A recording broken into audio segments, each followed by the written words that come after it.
Bismillah, selamat datang dan selamat belajar dan berjumpa kembali bersama Hafiz, seorang VTutor alias VTuber yang rutin bikin konten terkait tutor tes potensi akademik. Nah, kayak gitu ya intronya. Oke, kali ini masih dari segmen PAPS ya, atau tes potensi akademik pasca sarjana UGM. Jadi buat teman-teman yang mau berkuliah S2 atau S3 di UGM, biasanya wajib mengikuti tes PAPS UGM dan syarat skor minimalnya tuh variatif lah. Dari 450 sampai 550, tergantung teman-teman mau kuliah ke prodi apa dan jenjangnya magister atau doktoral itu beda-beda. Dan kali ini kita bahas 10 soal dari segmen kuantitatif materi aritmatika sosial atau cerita matematika gitu. Jadi nanti ada cerita, kita disuruh menghitung, simpelnya kayak gitu. Misalnya ada cerita seorang pejabat Pertamina dengan inisial Rifasya Haan melakukan korupsi sebanyak sekian triliun. Nah, kira-kira dari situ yang bisa dihitung apanya? Ibaratnya doang ya. Just kidding, just kidding. Pak Rifa, selamat ya. Selamat ditahan. Aduh. Oke, kita langsung masuk aja ya ke soal nomor 1. Aku bacain nih. Sebuah kafe menjual donat seharga 2 kali lipat dari harga es teh lemonnya. Jika harga es teh lemonnya sama dengan 4 kali tarif parkir motornya, dan Rido membayar Rp4.000 untuk tarif parkir motor miliknya dan temannya, berapa harga dari 2 es teh lemon dan 3 potong donat? Nah, ceritanya kayak berlapis-lapis ya. Tapi ini aku coba bantulah untuk mengerjakannya. Teman-teman kalau ada yang mau mulai langsung mengerjakan, bisa pause ini aja. Nanti sambil loncat-loncat dikit, langsung ke pembahasan, dilihat opsi yang benar apa dan caranya gimana. Tapi kalau teman-teman masih butuh clue, bisa dengerin penjelasanku ini. Jadi, ini tuh ceritanya ada seseorang bernama Rido. Rido dan bukan. Iya ya, ada orang namanya Rido di cerita di sini ya. Ada orang namanya Rido dan temannya. Jadi Rido dan satu temannya itu pergi ke sebuah kafe. Bayar parkirnya 4.000. 4.000 itu bayar untuk motornya Rido dan motor satu temannya Rido itu 4.000. Nah, dari tarif parkir seperti itu kita diminta menentukan harga 2 es teh lemon dan 3 potong donat. Nah, dengan perbandingan yang sudah diketahui di soal ceritanya. Nah, kira-kira gimana nih cara menghitungnya dan jawabannya? Teman-teman bisa pause dulu, bisa ditulis satu-satu. Diketahui harga tarif parkir sama dengan segini, berarti harga es teh lemonnya segini, harga donatnya segini, harga satuan. Terus tinggal dijumlah. Kalau es teh lemonnya jadi 2 dan 3 potong donat, atau donatnya ada 3, harga totalnya jadi berapa? Nah, itu bisa dihitung pelan-pelan. Kalau udah, pilih jawabannya yang benar. Kayak gitu ya. Dan kita masuk ke pembahasan. Oke, nah ini pertama diketahui tadi tuh tarif parkir motornya 4.000. 4.000 itu untuk 2 motor, jadi satu motor 2.000. Nah, terus es teh lemon kan diketahui 4 kali dari harga tarif parkir motor. Jadi ya 2.000 kali 4, 8.000. Terus donat. Donat itu tadi diketahui berapa? 2 kali lipat dari harga es teh kan. Satu donat itu 2 kali lipatnya es teh lemon. Jadi ya udah 2 kali 8.000, 16.000. Terus tinggal dijumlahkan 2 es teh 3 donat. Berarti 2 kali 8.000 ditambah dalam kurung 3 kali 16.000. 16.000 tambah 48.000 jadinya 64.000. Jawabannya yang B. Oke, kita lanjut ke soal nomor 2.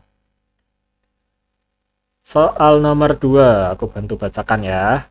Segelas es cendol harganya Rp5.500 dan dibuat dengan bahan-bahan alami yang total modal per porsinya adalah Rp2.000.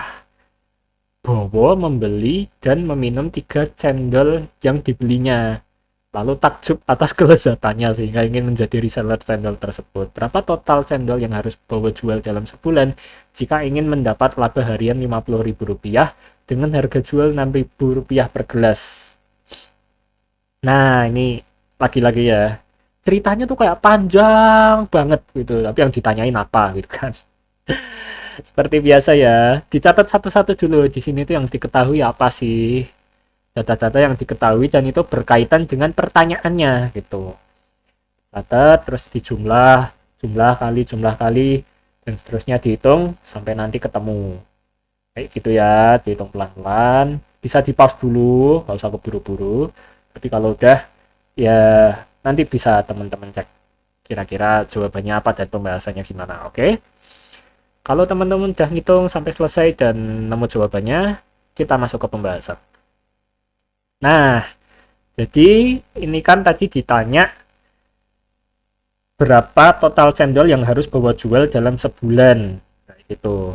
Agar memperoleh laba harian Rp50.000 dengan harga jual Rp6.000 per gelas gitu. Jadi ini emang apa ya? Eh yang ditanya tuh jumlah cendol yang harus dijual dalam sebulan jika ingin mendapat laba harian Rp50.000 dengan harga jual Rp6.000 per gelas. Kita hitung dulu pertama dari laba per porsinya. Laba per porsi itu artinya harga jual dikurangi harga beli. Nah, harga jualnya atau harga yang ingin dipatok sama Bowo untuk reselling atau dijual ulangnya itu 6.000 dan harga belinya atau modalnya Bowo itu Rp5.500 bukan yang 2.000 ya. Kalau yang 2.000 itu kan modal dari penjual cendol awal, sedangkan Bowo itu kan reseller cendol kayak gitu. Jadi yang Rp2.000 tadi ini di sini Rp2.000 yang ada di cerita ini bisa diabaikan karena memang tidak dibutuhkan di dalam menjawab pertanyaan dari soal nomor 2 ini. Memang jebakan ya, jadi harus teliti.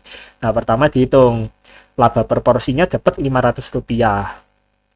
Nah, terus ini kan pertanyaannya kalau laba hariannya Rp50.000, berarti yang harus dijual per porsi jumlah porsi yang harus dijual dalam sebulan tuh berapa gitu. Tapi ini yang diketahui itu baru laba harian. Ya udah dipakai aja nggak apa-apa. Uh, Laba per porsi Rp500 dan pengen dapat laba harian tuh Rp50.000. Ya udah 50.000 bagi 500 jadinya ketemu jumlah porsi yang harus dijual dalam sehari oleh si Bowo ini. Nggak tahu ya nama lengkapnya siapa, pokoknya Bowo gitu. Yang dijual oleh si Bowo ini tuh harus 100 porsi per hari. Nah, terus kalau dalam sebulan berapa ya? Dia tinggal 30 dengan asumsi satu bulan itu 30 hari. Tapi kan ada yang ada bulan yang isinya cuma 29 hari atau 28 hari atau 31 hari, ya udah gitu loh.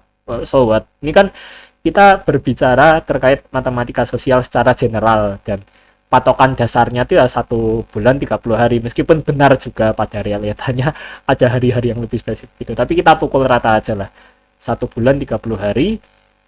Kalau sehari sehari itu 100 porsi, sebulan ya 100 kali 30 gitu, 3.000 porsi. Jawabannya yang A.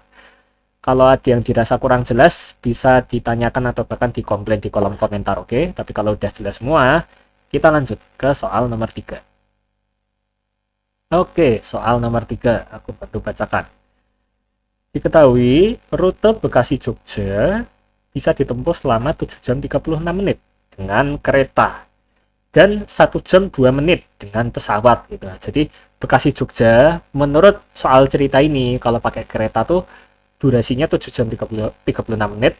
Kalau pakai pesawat itu 1 jam 2 menit. Nah, jika Brian dan Anto membeli 2 tiket kereta tipe eksklusif yang berangkat dari Bekasi pukul 7.36 waktu Indonesia bagian Bekasi gitu, dan mengalami delay 30 menit saat siang serta 15 menit saat pagi. Pada pukul berapakah mereka berdua sampai Jogja?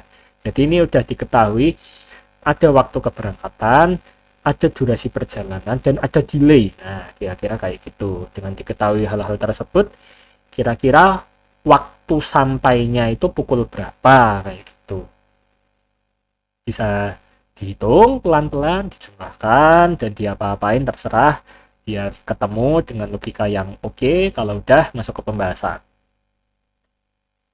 Nah, waktu sampai ini lebih ke konsep dasar yang didasarkan pada soal di nomor 3 ini ya. Tapi ini bukan ilmu apa bukan bukan teori atau rumus yang pasti gitu, enggak. Jadi bisa dibilang soal cerita itu memang menyesuaikan dari cerita yang ada, dan masing-masing cerita kan punya informasi atau bahan-bahan data untuk menjawabnya sendiri gitu. Jadi tidak tidak mutlak selalu butuh satu rumus yang pasti gitu, nggak perlu. Tapi kalau di sini waktu sampainya itu sama dengan waktu berangkatnya ditambah total delay ditambah durasi perjalanan gitu. Nah, ketahui waktu berangkatnya itu jam 7 lebih 36 menit.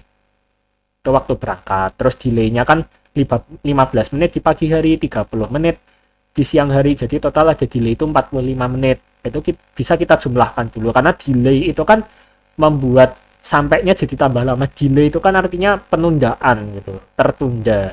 Yang harusnya sampai jam sekian karena ada delay jadi tambah lama selama waktu delaynya itu berlangsung kayak gitu. Itu 736 bisa ditambah 45 menit jadinya jam 8 lebih 21 gitu ibaratnya dalam penghitungannya. Lalu ditambah durasi perjalanan, kita pakai yang kereta karena diketahui di soal ceritanya ini kan naik atau beli tiketnya kan tiket kereta tipe eksklusif gitu ya. Tipenya bisa diabaikan aja sih sebenarnya, itu cuman keterangan yang nggak penting kan, cuman untuk nambah pening kepala aja gitu. Padahal di sini nggak ada perbedaan mau tipe eksklusif, mau tipe ekonomi, mau tipe VVIP, mau tipe apalah, nggak ada bedanya gitu. Ya udah pakai durasinya yang kereta bukan yang pesawat. Ya udah jadinya apa namanya dijumlahkan semua dan ketemu di pukul 3 sore 3 lebih 57 sore atau 15.57. Jawabannya yang C. Lanjut ke soal nomor 4. Nah, ini soal nomor 4 nih tentang nasi goreng. Bukan nasi telur. Nasi telur. Jadi, Prabu dan Joko hendak memasak 100 porsi nasi telur bergizi untuk dibagikan secara gratis dengan modal Rp1.500.000. Namun saat hendak mengambil uang di ATM, ada mati listrik dadakan yang membuat Prabu dan Joko baru punya uang yang cukup untuk memasak 68 porsi. Berapa defisit modalnya? Jadi ceritanya tuh pas lagi ngambil uang di ATM, ya kan lagi narik pelan-pelan tuh, kayak narik mungkin nariknya 200.000, 200.000, 200.000. Itu tiba-tiba mati listrik gitu. Tapi kita nggak usah mikir, loh kalau mati listrik cara ngambil kartu ATM-nya gimana, nggak usah. Ini kan soal cerita matematika, fokus hitung aja kan kayak gitu. Jadi butuh uang 1,5 juta. Terus 1,5 jutanya ini lagi mau diambil lewat ATM. Pas lagi ngambil lewat ATM, baru dapatnya tuh untuk masak 68 porsi, belum bisa untuk masak 100 porsi. Kira-kira modalnya masih kurang berapa? Kayak gitu. Disuruh ngitung kayak gitu. Oke, dihitung. Yang teliti, yang pelan-pelan, tapi kalau bisa cepet ya keren. Di pause dulu kalau belum selesai ngitungnya. Kalau udah kita masuk ke pembahasan. Oke, nah. Jadi kalau di sini konsepnya adalah defisit modal itu sama dengan modal yang dimiliki dikurangi modal yang dibutuhkan, kan defisit gitu. Jadinya kekurangannya gitu lah. Jadi modal yang dimiliki sama modal yang dibutuhkan itu mesti nggak sama karena kan defisit gitu. Nah, modal yang dimiliki itu kan baru modal untuk masak 68 nasi telur bergizi gitu. Pakai gratis nggak tahu gitu. Pokoknya model yang dimiliki itu baru bisa untuk masak 68 porsi, sementara model yang dibutuhkan tuh untuk masak 100 porsi. Ya udah, tadi modal untuk masak 100 porsi diketahui 1,5 juta rupiah. Kalau modal untuk masak 68 porsi ya jadinya 68 per 100 kali 1,5 juta kayak gitu. Nah, kalau misalnya soal ceritanya tuh bilang model yang apa namanya? Model yang dibutuhkan untuk masak 90 porsi adalah 1,6 juta, ya berarti rumusnya jadi 68 per 90 kali 1,6 juta. Kira-kira konsepnya kayak gitu. Nah, di sini angkanya enak gitu ya. Jadi modal untuk 100 porsi itu 1,5 juta, ya udah jadi 68 per 100 kali 1,5 juta. Itu ketemunya 1.020.000 rupiah kurangi 1,5 juta. Jadinya defisitnya itu ada 480.000 rupiah. Kalau teman-teman ingin mendonasikan uangnya untuk membantu Prabu dan Joko, agak jawabannya yang C dari soal nomor 4 ini. Oke, lanjut ke nomor 5. Nah, Nomor 5. Ini pakai namaku sendiri ya. Hafiz perlu meluangkan waktu 5 menit sambil makan 2 tahu goreng untuk menyusun sebuah soal psikotes. Oke. Nah, yang ditanyakan adalah berapa tahu goreng yang perlu ditambah jika Hafiz ingin mempercepat durasinya menjadi 150 detik. Silahkan pause dulu.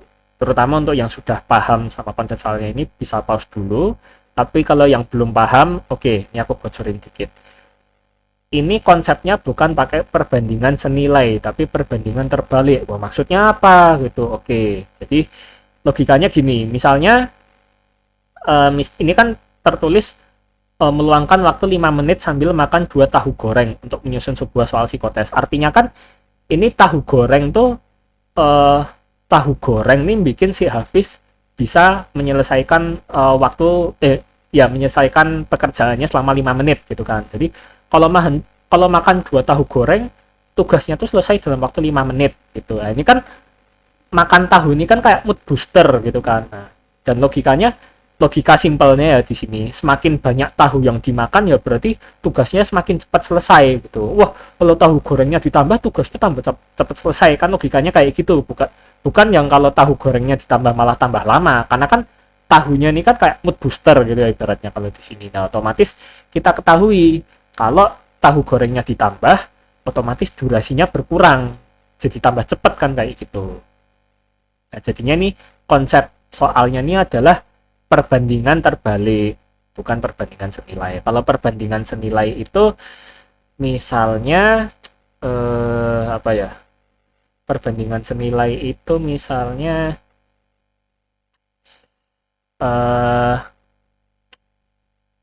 gimana ya, contoh ceritanya aku malah belum kepikiran deh. Tapi kalau teman-teman googling atau bahkan pakai artificial intelligence, cari aja atau minta bikinin contoh soal matematika sederhana perbandingan senilai gitu, itu nanti ketemu. Kalau ini perbandingan terbalik, biasanya nanti juga ditanya dalam bentuk pertanyaan apa ya, misalnya terkait proyek pembangunan gitu, misalnya Tapera gitu. Proyek Tapera itu butuh 1 juta tukang dan selesainya 3 tahun.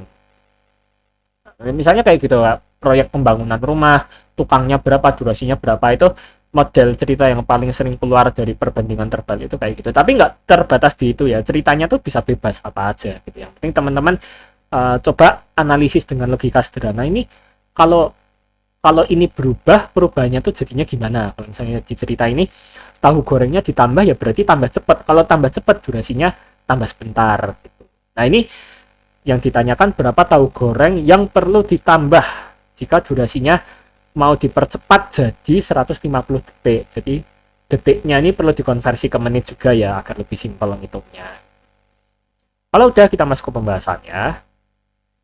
Nah, ini apa namanya, pakai perbandingan terbalik, jadinya bisa apa ya, bisa kita bahasakan proses A sama dengan proses B gitu. Proses A itu diketahui durasi dan jumlah tahunya itu 5 menit sama 2 tahu. Ya udah, kita tulis di situ. Terus proses B itu diketahui durasinya 150 detik dan jumlah tahunya belum diketahui, total jumlah tahunya berapa, ya udah ditulis X gitu. Nah, terserah mau 150 detiknya jadi menit atau 5 menitnya dijadiin detik, terserah. Kalau di sini pembahasannya kita convert atau kita konversikan yang menitnya jadi detik. 5 kali 60 300 detik. 300 kali 2 sama dengan 150 kali X. Ya udah, 150-nya pindah ke sisi sebelahnya, berarti dia jadi penyebut atau ada di bawah. Jadi ini 300 kali 2 per 150 sama dengan 2 kali 2 sama dengan 4.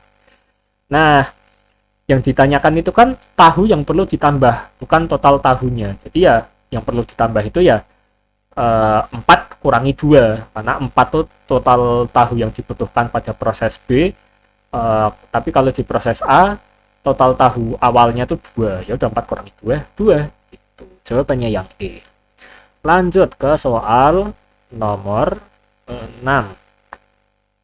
David. Nah, apakah ini David gadgetin? Bisa jadi gitu.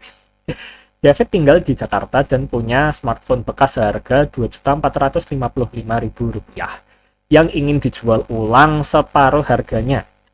setelah dipromosikan via medsos dengan memakan biaya iklan sebesar Rp150.000, David menemukan satu calon pelanggan dari Jember. Jika ongkos kirim lintas kota itu sebesar Rp25.500, berapa total uang akhir yang David peroleh dari terbelinya smartphone tersebut? Nah, ceritanya uh, punya smartphone, David ini punya smartphone yang udah bekas. Dulu tuh harganya dulu pas dia beli harganya Rp2.455.000. Terus mau dijual dengan harga jual yang sebesar separuh dari harga awalnya itu. Terus ada biaya iklan, ada ongkir. Itu kira-kira harus diperhitungkan seperti apa dan kira-kira jawabannya yang mana. Bisa dihitung kalau udah dipilih jawabannya, kalau udah masuk ke pembahasan. Nah, di sini logika simpelnya ya, biaya iklan dan ongkir itu kan apa ya? Sebentar. Biaya iklan dan ongkir. Oke, biaya iklan dan ongkir lintas kota.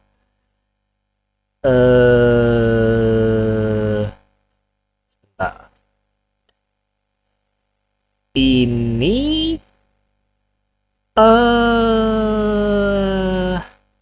simpelnya sih dikurangi semua ya. Jadinya pertama dibagi dua dulu karena kan separuh harga.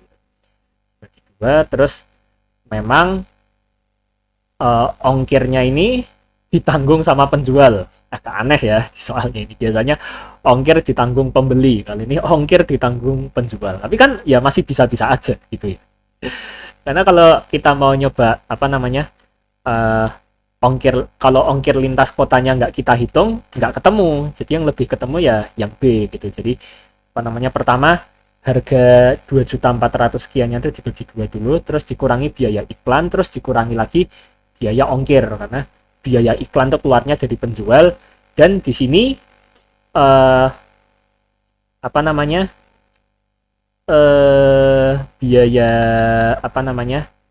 biaya ongkir itu juga ditanggung sama penjual, bukan sama pembeli. Kalau sama pembeli nanti nggak ketemu gitu ya. Meskipun yang lebih tepat pada logika generalnya di keseharian memang ongkir ditanggung pembeli ya. Ini kayak gini gitu soalnya. Nah, terus ini sebenarnya lebih pasnya 1.051.500, karena kan ini ongkirnya kan 25.500, di sini 500-nya berkurang, tapi kurang lebih yang paling mendekati yang B gitu ya. Kalau teman-teman ternyata nemu jawabannya yang paling pas bukan 1.052.000, mungkin malah tidak memasukkan ongkir atau ongkirnya juga pakai Rp500, itu berarti teman-teman lebih teliti dari aku sebagai pembuat soal. Bisa ditulis di kolom komentar ya teman-teman gimana jawabannya. Oke, lanjut ke nomor 7. Nah, ini diketahui 30 buruh masak dari suatu restoran mulai memasak sebuah brownies jumbo. Ukurannya 1 meter kali 2 meter kali 1 meter. Ya. Kan brownies kan apa ya? Balok gitu ya modelnya. Nah, ini berukuran 1 meter kali 2 meter kali 1 meter pada pukul 12.55. Jadi ini mulai masaknya tuh jam 12.55 dan mampu menyelesaikan pada pukul 16.25. Jika restoran kompetitor ingin memasak pada jam mulai yang sama dan selesainya pukul 14.40, berapa banyak pekerja yang harus ditambah? Ditanya pekerja yang harus ditambah. Kalau teman-teman udah langsung paham dengan konsep soal ini, bisa pause karena aku mau nge-spoiler cara jawabnya untuk yang belum paham. Oke, nah untuk yang belum paham, ini sebenarnya soalnya sama kayak modelnya serupa dengan yang ada di nomor 5, perbandingan terbalik gitu ya.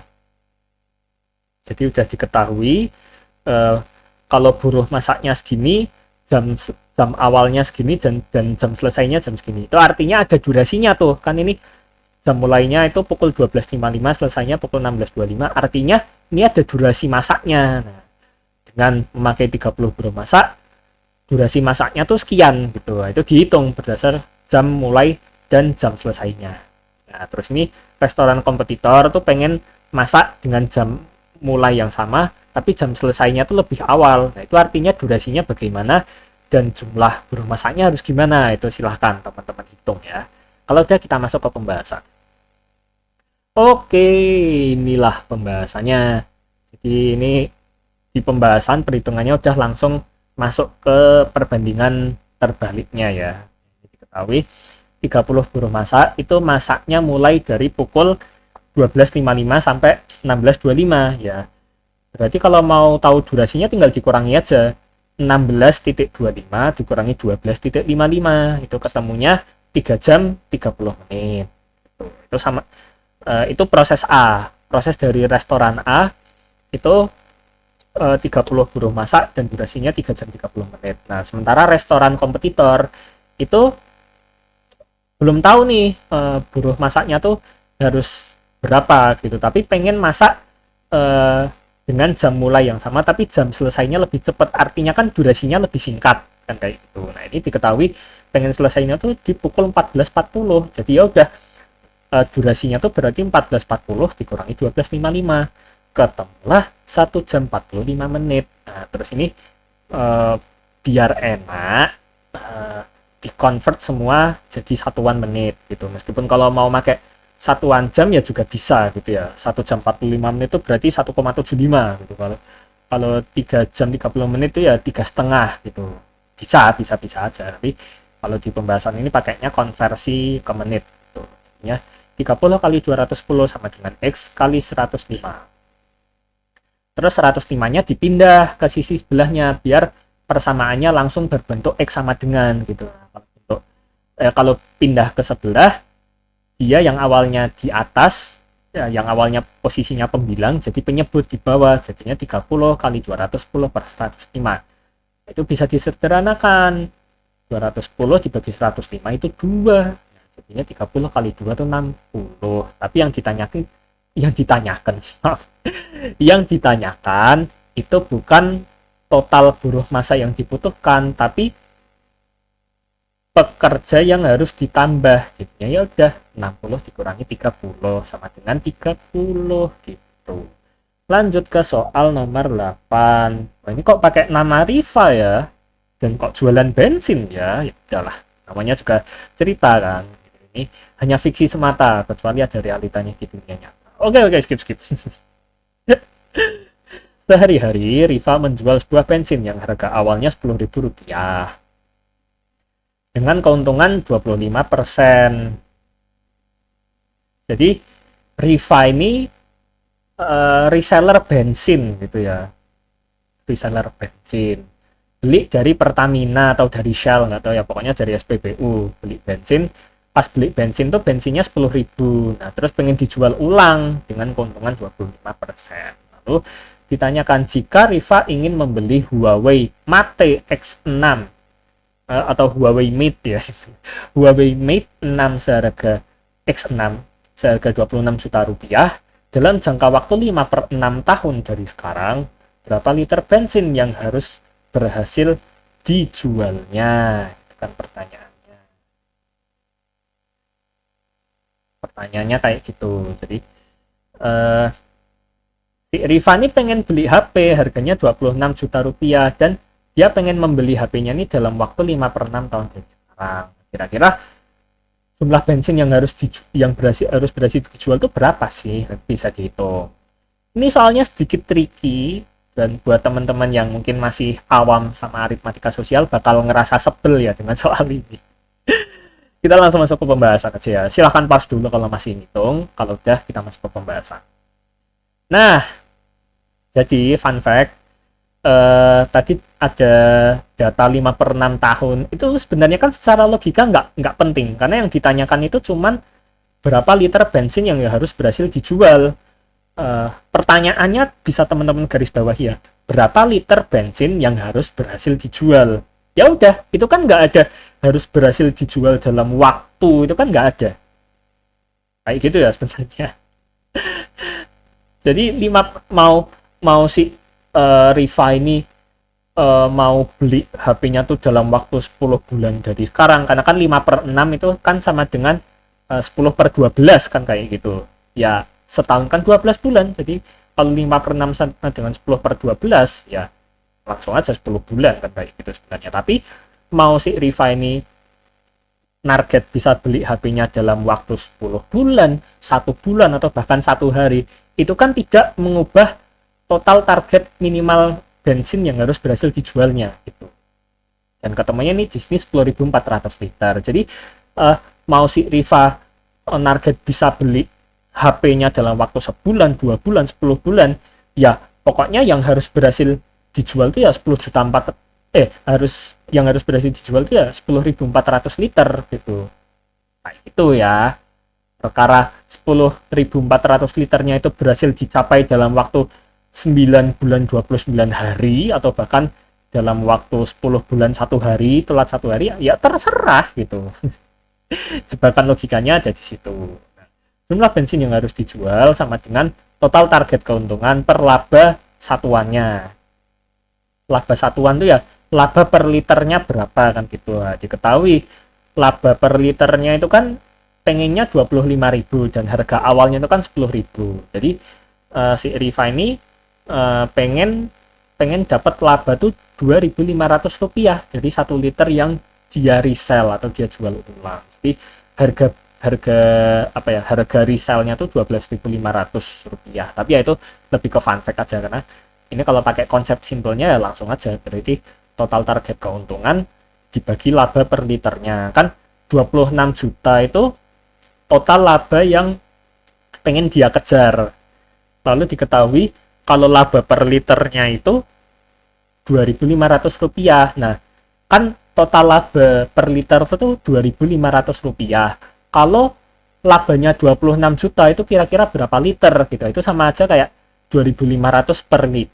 2.500 per 1 liter sama dengan 26 juta rupiah per XXX liter. Nah, XXX liternya ya 26 juta dibagi 2.500. Gitu ya, ketemunya 10.400. Atau 26 juta dibagi dibagi 2.500 itu kan kayak 26 bagi 25 kan sekilas mungkin kerasa nggak enak ya angkanya. Ini lebih ke trik fun fact aja, adalah 26 juta itu kan bisa teman-teman pecah jadi 25 juta sama 1 juta kan bisa kayak gitu. Itu kan malah lebih enak tuh kalau udah apa namanya 25 juta plus 1 juta kan 25 bagi 25 ya udah langsung 1 gitu. Sedangkan 10 atau 100 bagi 25 kan 4. Nah, tinggal disesuaikan dengan jumlah nolnya yang ada di situ. Atau mau dibagi langsung ya bisa juga. Jadi ketemunya di segitu, 26 juta dibagi 2.500 sama dengan 10.400 liter. Lanjut ke soal nomor 9. Cahyadi berjualan croissant dan kromboloni. Cahyadi berjualan croissant dan kromboloni dengan harga per boxnya berturut-turut, tidak harusnya ada ditambah kata berturut-turut ya. Dengan harga per boxnya berturut-turut adalah 25.000 dan 37.500. Nah, bacanya berarti gimana bacanya? Nah, bacanya berarti per box untuk croissant itu 25.000 dan per box untuk kromboloni itu 37.500. Gitu ya. Oke, lalu ini ada data selanjutnya atau cerita lanjutannya itu, jika satu box croissant berisi 4 potong, 4 potong croissant gitu, dan ada pelanggan yang ingin beli croissant secara satuan sebanyak 6 potong beserta 3 box kromboloni, berapa total biaya pembeliannya? Nah, jadi tadi udah diketahui harga croissant per box dan harga kromboloni per box. Terus ada data tambahan, yaitu croissant ini per boxnya isi 4 gitu, dan ini ada pembeli yang pengen beli secara satuan, nggak per box, beli secara satuan, pengen belinya tuh 6 croissant sama 3 box kromboloni. Ya kira-kira logikanya gimana? Kalau udah paham bisa terus langsung hitung perhitungannya gimana dan jawabannya yang mana. Terus ya udah, kalau belum tahu ya coba sebisanya gitu. Diketahui harga per box croissant 25.000, kromboloni per box 37.500. Kalau misalnya pembelinya mau beli 6 potong croissant dan 3 box kromboloni, harga totalnya berapa? Ingat ya, 6 potong croissant, bukan 6 box croissant. Itu yang perlu teman-teman cermati. Oke, kalau udah kita langsung masuk ke pembahasan. Nah, jadi yang dihitung ya langsung apa? Ya langsung harga 6 potong croissant dan 3 box kromboloni aja. Nah, kebetulan kan kita tahu kalau satu box kromboloni isinya 4 box. Satu box croissant isinya 4 potong roti gitu. Nah, ini mau beli 6 potong, berarti kan 6 itu kan 1,5-nya 4, ya udah bisa dipecah gitu. Jadi perhitungan harganya berarti satu box ditambah setengah box gitu. Karena kan satu box isinya 4, lalu setengah box ya isinya 2. Kan mau beli 6 kan 1,5 ya, kayak gitulah kira-kira salah satu trik ngitungnya. Atau teman-teman bisa misalnya ditemukan harga satuannya dulu 25.000 per 4 berapa, terus dikali 6 gitu. Itu bisa, bebas lah. Ini kalau pembahasan little bit tricky-nya kayak gitu. 25.000 plus dalam kurung 25.000 bagi 2 plus dalam kurung 37.500 dikali 3. Di total semua ketemunya jadi 150.000 rupiah. Lanjut ke soal terakhir nomor 10. Oke, masih terkait jual beli barang juga ya. Nah, ini diketahui sebuah warung pecel lele premium menjual menu nasi ayam geprek seharga Rp12.000 dan kena pajak 12%. Nah, ini jadi kena pajak ya 12%, itu enggak 11%. Enggak tahu ini di negara mana. Jika Dedi hendak membeli setengah lusin porsi ayam geprek di sana, berapa total biaya yang harus dibayarnya? Jadi ini diketahui harga satuannya dan ada pajak. Terus diketahui jumlah porsi yang mau dibeli. Tuh, ada harga per porsi, ada jumlah porsi yang mau dibeli, dan pajak. Nah, kira-kira total biaya yang harus dibayar oleh si Dedi sebagai seorang pembeli ini berapa? Tuh. Tadi nomor 9 bahas tentang Cahyadi, sekarang tentang Dedi. Ya udah. Dihitung dulu, kalau udah silakan masuk ke pembahasan ya. Nah, biaya setengah lusin porsi ayam geprek adalah ya berarti setengah kali satu lusin. Satu lusin kan 12. 12 bagi 2, 6. Nah, 6 dikali harga satuan porsi ayam geprek. Nah, harga satuannya itu kan berarti harga awal ditambah pajak kan kayak gitu. Pajaknya 12%. Nah, itu sama aja berarti kayak 12.000 ditambah dalam kurung 12 per 100 dikali 12.000, atau bisa juga langsung pajaknya tuh ditambahin aja, jadinya ya 100, harga satuannya kan 100%, pajaknya 12%, ya udah jadinya 112% gitu. 112% dikali 12.000 sama dengan 6 dikali 13.440 rupiah sama dengan 78.640 rupiah. 78.640 rupiah. Maaf, aku udah capek banget. Kira-kira gitu ya soal dari aritmatika sosial untuk segmen tes pap kali ini. Kayak gitu kira-kira. Terima kasih teman-teman karena sudah menyimak soal ini dari awal sampai selesai. Dan juga mungkin mohon maaf ya buat teman-teman yang ngebet banget sama SBS LPDP atau seleksi bakat skolastik LPDP. Santai, tenang, akan aku persiapan soalnya. Jangan lupa soal-soal yang ada di video ini ataupun di video-video sebelumnya itu teman-teman bisa akses ulang video soalnya, soal mentahannya bisa diakses di websitenya, dimana cek di deskripsi. Oke, pokoknya info yang lebih lengkap terkait tutor Ember ini, terkait seorang VTuber yang hobi membagikan soal-soal dan pembahasan seputar tes potensi akademik secara gratis via YouTube nih. Info-info lengkapnya ada di deskripsi. Dicek aja pokoknya. Gitu dari aku. Terima kasih dan sampai jumpa di video-video pembahasan tes potensi akademik selanjutnya. Kalau teman-teman mau request terkait tes potensi akademik yang harus dibuat tutor ember oleh Hafiz RSAN selaku VTuber berbentuk tutor ember nih. Tes potensi akademik yang harus dibuat apa sih gitu, mau verbal lagi, analogi lagi, atau mau figura lain-lain, request di kolom komentar. Oke, see you on the next video, thank you.